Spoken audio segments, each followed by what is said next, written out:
All right, Guardians win yesterday. Get off the schneid. The final score 6-4. Joe Adell hits a home run. You mentioned, G, before the show, you like Hunter Gaddis, who got in trouble. They had to bring in Cade Smith early again, so he had to go an inning plus. Foster Griffin looked pretty good. Foster Griffin pitched pretty well. Not amazing, but he was certainly a lot better than he was his first start. Joe Adell's hit home runs 2 days in a row, which is nice to get him going. And overall, he and Lowe have been pretty good since coming over. And now, hopefully, this can be the start of them getting on a roll here, because they've obviously, until yesterday, have been playing pretty terrible baseball. You win today, you can win the series against the Tigers. What's the pitching matchup? Do we have that graphic? It's Messick versus someone I wasn't as familiar with. Cade Montero. Yeah, he's done a decent job for Detroit, but this is an edge for the Guardians. And Parker Messick's had a tremendous season. He might get some down ballot Cy Young votes. He's been that good. I mean, he's been absolutely phenomenal. As much as I've talked about Gavin Williams, Parker Messick's clearly been their best pitcher. He's been great. And he's now averaging almost a strikeout per inning, which is sensational. I expect him to go out there and pitch well and win this series. And then now the next year, they play the Padres next. Correct. And the Padres are playing very well right now. So that's not the great time to play the Padres. They're playing their best baseball of the year. They had a nice walk-off win against the Brewers last night. But then after that, Giants, Rockies, Angels might be the three worst teams in baseball. I think they are the three worst teams in baseball. You have to take advantage of that. So you can't have a Mets thing. No. That was a terrible series. That put you behind the eight ball a little bit. And in these series, I think it's not late, but they're going to have to start putting together series. Yeah, they got to win a lot of games the rest of the year. Especially if they're going to win the division. Now, the wild card's wide. They're only a game out of the last wild card, but there's so many teams in the mix.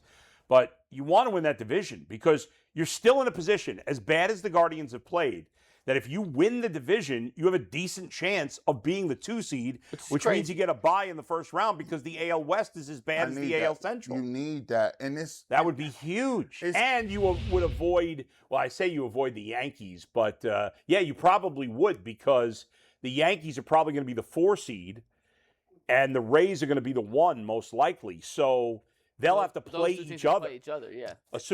And that's you as opposed to, if you end up as the 5 or the 6 seed, you got to be both. Now especially if you're the 5, that's the last thing you want to be, because then you're playing the Yankees in the first round, and then if you win, you're probably playing Tampa. So those are the 2 best teams in the American League right now. Instead, if you're the 2 seed, you get a bye, which is huge, and then most likely the Yankees will play the Rays in the second round, which means you get a bye in the first round, and then you play another kind of mediocre team like you in the second round, and only have to play 1 team, Yankees or Rays, in the ALCS. Have you guys noticed, and I'll ask you, because maybe you watch it a little closer than I do. They've made the decision to go with, more power. But with that decision at these positions going with more power, do you think that they've sacrificed some defense? Because I've noticed a precipitous amount. I'm like watching, I don't remember these routine plays looking like, before I watch the game, you're not nervous. Yeah. Like, you're like, okay, he'll make that play. It's routine. I find myself watching guys in the field being like, oh, is he going to make that play? I think it's a combination of things. Angel Martínez is not a great fielder. Joe Adell is not a great fielder. I mean, he's new, but Steve Kwan is a great left fielder, but he's a good center fielder. He's not as good, so he's not going to be a sharp out there. Travis Bazzana right now is a bad defensive player. They're not getting particularly good defense at first. Rocchio, who's now playing short every day, is an inconsistent He makes fielder. Great plays, and then the next he'll botch a routine play. And Jose's been out of the lineup more often than usual, and he's dealing with an injury. So, yes, that's the thing. I said this yesterday. The Guardians are, even when their offense has been bad, they usually have really good starting rotation, really good bullpen, really good defense, and really good base running. Well, now the rotation's still been really good, but the bullpen's been mediocre. At best. The defense has been not good, and the base running has been okay. It's been fine, but not like top of the league like we're used to with it. Right. And so all these other areas that you don't think about as much have not been as good. And so now the fact that the offense has not been as good, it's been a bigger factor. It's putting, I think, as I mentioned yesterday, more pressure on the starting rotation. The bullpen not being great outside of Cade Smith has put more pressure on the starting rotation, and it's factored in there. So it's kind of funny. and they've got to turn it all around in these next. Like they've got to play better defense. They've got to, be more clutch. They haven't been clutch with runners in scoring position. We talked about that yesterday, and that's something that's got to turn around here down the stretch. It's funny, we've complained about guards ball for a while, right? They don't hit enough home runs. You can't win and sustain winning by bunting and playing great defense and elite base running, which is what the Guardians had done for the last couple of years. And now we're sitting here in an era, or at least a season that feels like they're moving away from guards ball in a sense. Yeah. And they're 4 games back in the worst division. Well, but they're feels not like the most frustrating season. I mean, they're not hitting more homers, really. They're still near no, the bottom I'm in saying homers. just the philosophical change has been away from I don't know that ball. it's a full philosophical change. I mean, Look at they're the guys still they drafted. Look at the guys they've brought up. These are not your typical middle infield slap hitters like we've seen. I think they last didn't. couple of I don't years. think they were purposely like they had power hitters in the system. They just weren't panning out. They had Franmil Reyes. They had John Kenzie Noel. They had Bobby Bradley. Like they had other guys. The guys just didn't pan out. The Guardians weren't purposely going into it saying, we're going to just take guys who hit for a high on-base percentage, like purposely doing that. I don't buy that was their philosophy because it's a stupid philosophy because you have to hit home runs to win, and they know that. I don't know. Look at some of the lineups they put out in deep playoff runs. What choice did they have? They didn't have the They power didn't have hitters. choice because it wasn't the players, but they could have gone out and acquired said But players. power hitters cost more to acquire, and they were unwilling to spend money. That's the cost of doing business sometimes. Right, but I'm saying it was their philosophy because they weren't willing to spend money. It wasn't like, this is how we think we're going to win. Okay, so we're coming to the same spot. The philosophy.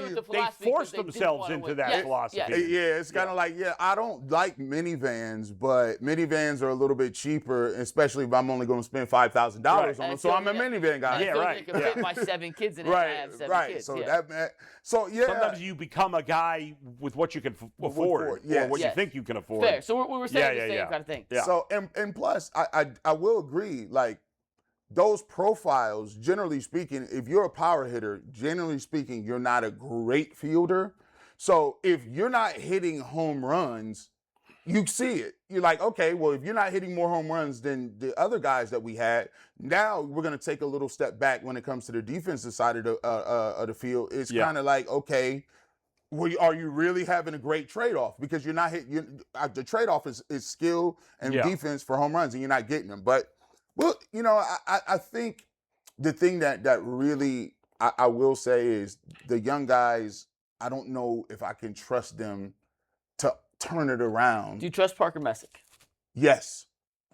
I trust him. I don't I mean, the young guys are playing pretty well. Bazana's been in a little bit of a slump. Right. But Delauder's playing well, and obviously Messick's been great. Hanau has played well when he's been in the lineup.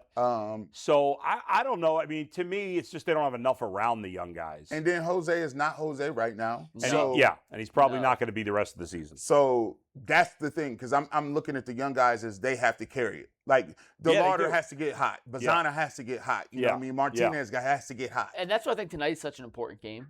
And I understand it's one, they still have 40+ left. Yeah.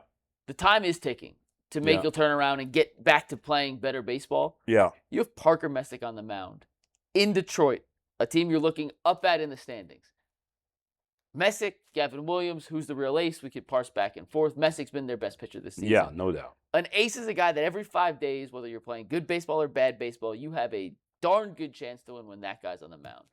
And tonight with a chance to steal a series before playing a team that's hot in the Padres. Yeah. Before playing 3 teams after San Diego that, as you pointed out earlier, are 3 of the worst teams in baseball, you'll feel a lot better about yourself going into that stretch if you get a win. And by the way, San Diego. And it comes on the shoulders of Parker Messick delivering an ace-like performance. All right. San Diego and San Francisco series are at home, which is good, so you don't have to go out to the West Coast. And then they go to the West Coast and play the Angels. But they need to win 7 out of 9 in those 3 series. I agree. After the Padres, because those teams, they are the 3 worst teams in baseball. They got it. I know the Rockies and Angels are on the road. It doesn't matter. They're both absolutely terrible. The Angels have no good starting pitchers. The Rockies have no good starting pitchers. The Giants have 1 good starting pitcher. I don't know if they're going to face Logan Webb. I haven't looked at the matchups. But you're going to go 9 days where you face maybe one decent pitcher, and they need to take advantage of that. All right.